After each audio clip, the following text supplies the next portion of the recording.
Hello and welcome. My name is Hannah Goforth. I'm from Go Explore Create Art Studio here in Dormont, PA.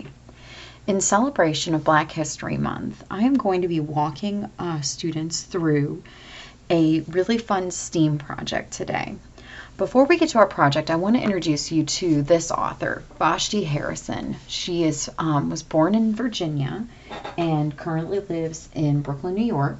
She's only 33 years old, and she has written and illustrated 7 books and has illustrated countless other books, including covers of some well-known books, as well as known as Big Hair and other really delightful storybooks. So I pulled this lesson from her book series called Little Legends and Little Leaders. I'm going to be focusing on Little Legends today, but if you're able to check out either of these books as well as any of her other books, I just very much highly recommend. She has books that are in the picture book category, but also in the young adult section and juvenile reading. So Boshti Harrison, look her up. So today we're going to be studying 2 remarkable men in Black history. First, we're going to be looking at Benjamin Banneker. Now, I'm going to just read a little bit about Benjamin Banneker, and then we'll explain why this is so important. So, Benjamin Banneker, 1731 to 1806.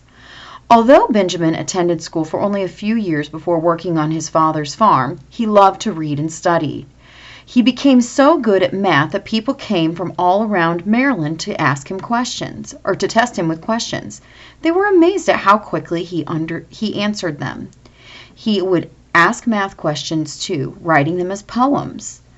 Benjamin wanted to use his abilities to help people. At 15, he created an irrigation system that kept water flowing to his farm crops.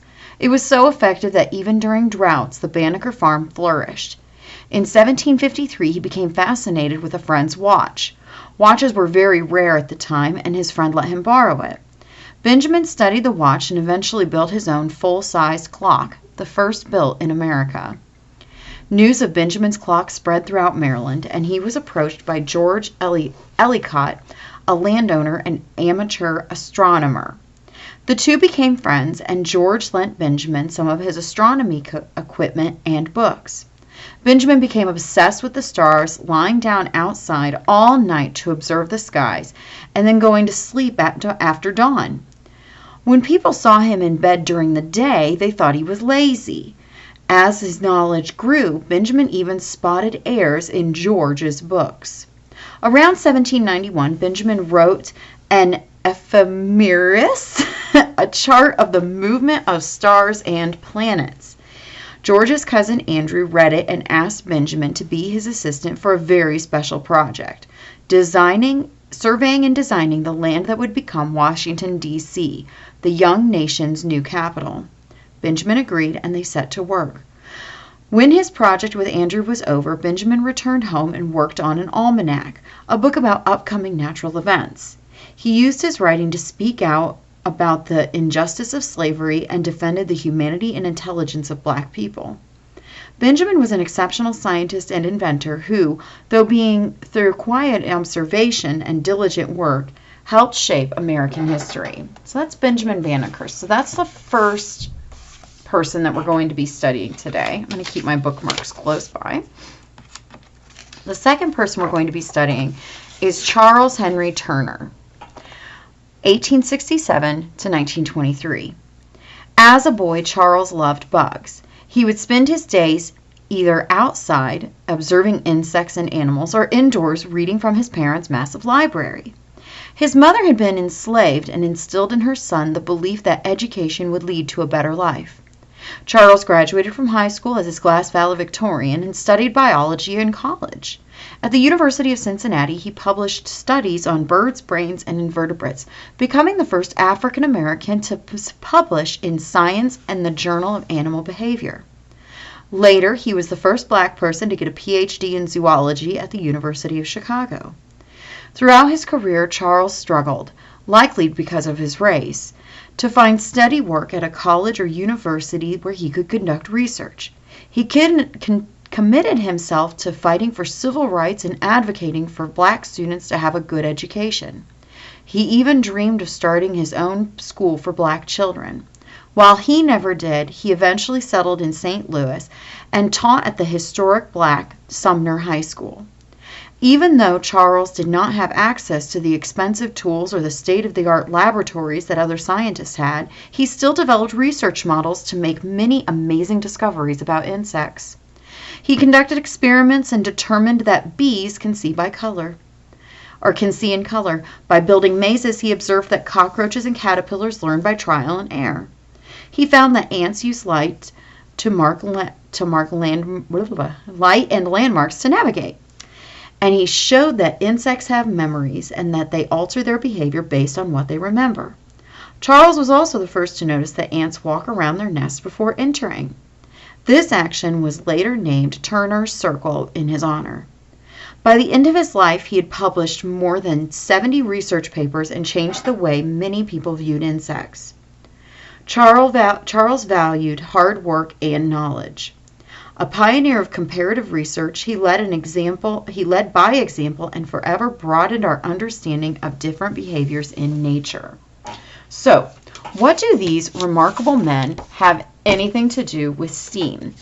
Well, if you remember correctly, STEAM stands for science, technology, engineering, the arts, and mathematics.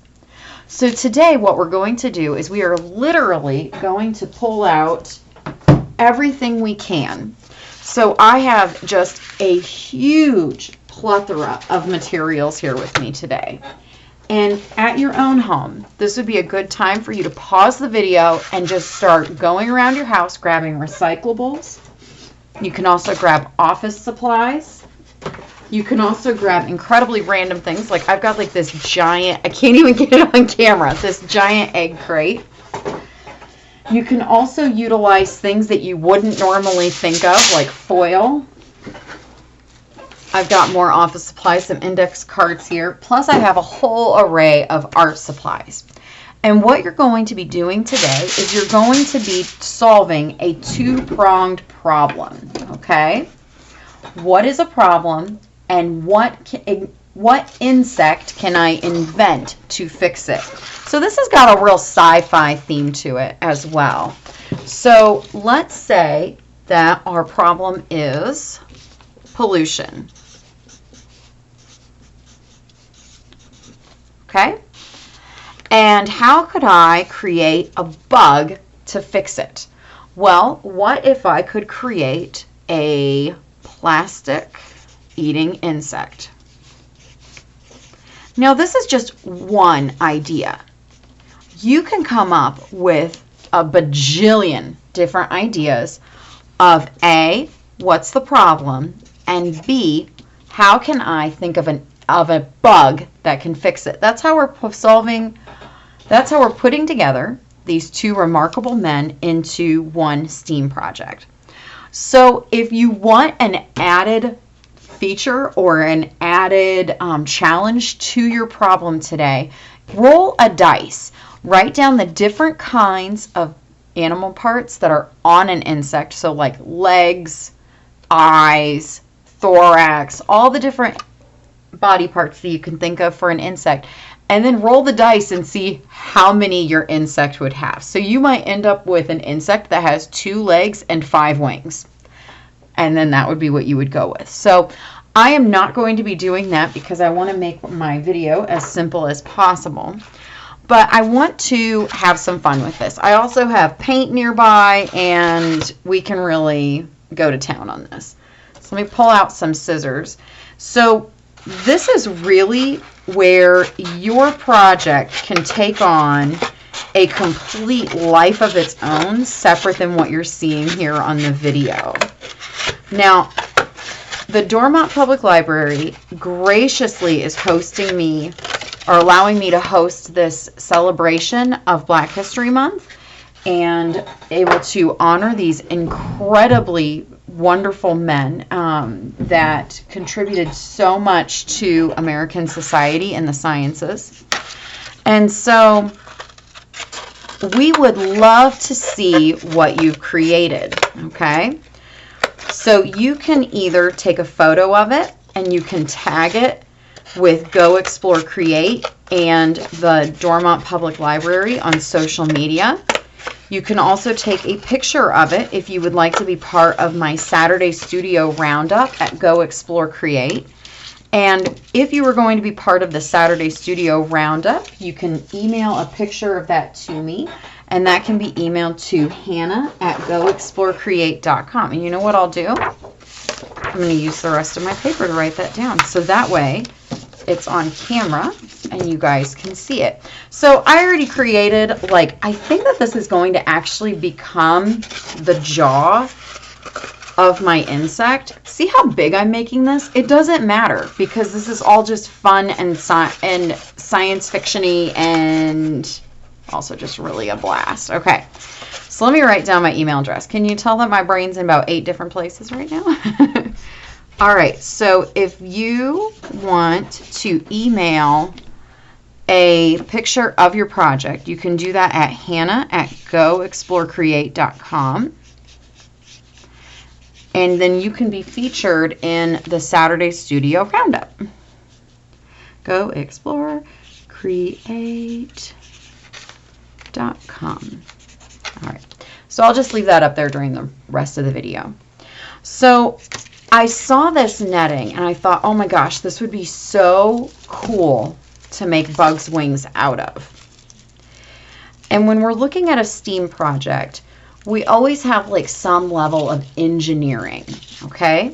So when we're looking at engineering something, we have to look at how are we utilizing our materials in the best possible way. Well, so if I'm going to be engineering these wings, then I'm not going to want my netting to be all scrunched up. I'm going to want it spread out, okay? I may even want it over the base of something bigger. Didn't get that snipped all the way. I may want it over the base of something bigger so that way it has like actual wingspan, okay? So let's see here. What do I have nearby? So the fun thing about a STEAM project is that it really takes a life of its own. So I've got some cardboard here. Actually, you know what? I've got a paper plate right here. So I can turn this paper plate into my wings. Give it a nice taco fold.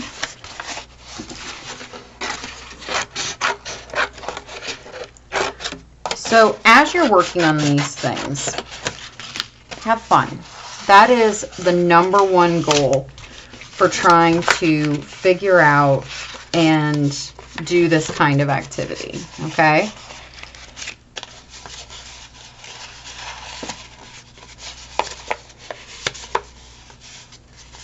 And I can tell you right now that men such as Turner and Banneker, these incredibly intelligent, respectful men in the sciences, I am positive that they didn't do everything exactly right the first time. So if you find yourself making loads of mistakes, that's fine. That's all about the STEAM process. When we're looking at STEAM, we're always looking at ways to do things and how to make them better, or how to make them different, or how to make them unique. That's how you really get yourself thinking outside the box. And I mean, seriously, there is no box here. I don't see any boxes here. We're just having fun. So see how I gave that like an accordion fold? Again, this is me playing, okay? So I decided that I wanted to have an insect that eats plastic. So I've got my mouth right there, and I've got my wings. All right, it's kind of got this like really great Jurassic Park feel right now. And then I don't have my googly eyes right now. I wish that I had 2 giant googly eyes to paint on here, or to glue down on here. But I wanted to use this netting. And honestly, oh, I even just got a really cool idea for this netting. What if I took my foil for the body and I wadded it up and stuck it inside my netting. And then this is how I created it. So like this is like its intense internal organs that have lots of meaning and lots of lots of really good purpose, that because this is going to be an art project, we can really kind of flub it. So what I think that's like one of my favorite things about doing these kinds of projects is that I can literally just do whatever I want. This is all about imagination, and this is all about process, not product. You may end up with some weird looking thing that you're going, it doesn't even make sense to me. That's okay. Did you enjoy making it? Okay. What did you learn while you were making it? That's what's important. I tell students all the time, if you're not being challenged, you're not learning anything new. So embrace the challenge. Oh my gosh, doesn't this look hysterical? I love it. All right.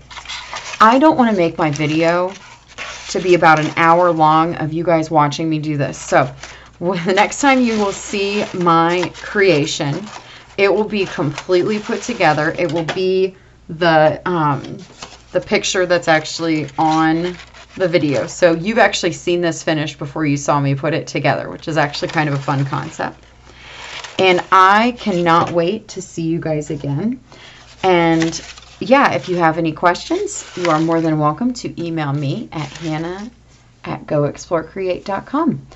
Thank you so much to the Dormont Public Library for allowing me to spend this time with you, and I can't wait to see what you create. Have a great day. Bye.